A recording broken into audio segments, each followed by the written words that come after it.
What if one of the first signs of hearing problems isn't in your ears? It's the way you walk. That might sound surprising, but a recent study found a connection that every adult over 60 should know about. Hi, I'm Chuck Smith, owner of Affordable Hearing, with locations in Rochester, Logansport, and Lafayette, Indiana. A patient's wife recently told me something that has really stuck with me. She said, "He used to walk ahead of me in the parking lot. Now he grabs my arm before we step off the curb." She wasn't asking about his hearing. In fact, nobody in that conversation had connected those two things. But researchers recently looked at exactly that.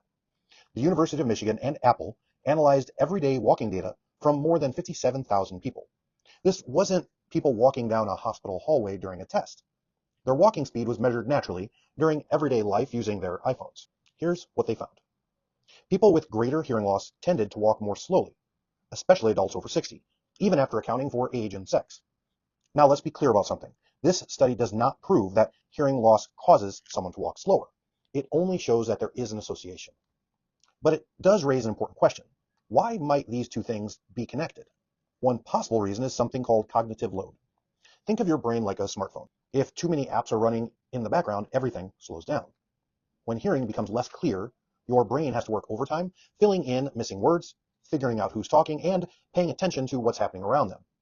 That leaves fewer mental resources available for everything else, including navigating your environment. And hearing does more than help us understand conversations. It also tells us what's happening around us. Approaching traffic, footsteps behind us, a shopping cart coming around the corner. Those sounds help us move through the world with confidence. When you don't hear them as well, it's understandable that some people naturally become more cautious. But here's the finding that really caught my attention. More than 16% of people whose hearing tested within the normal range still said they felt their hearing was only fair to poor. That's important because a standard hearing test doesn't always tell the whole story. You might hear the beeps just fine, but still struggle to understand conversations in restaurants.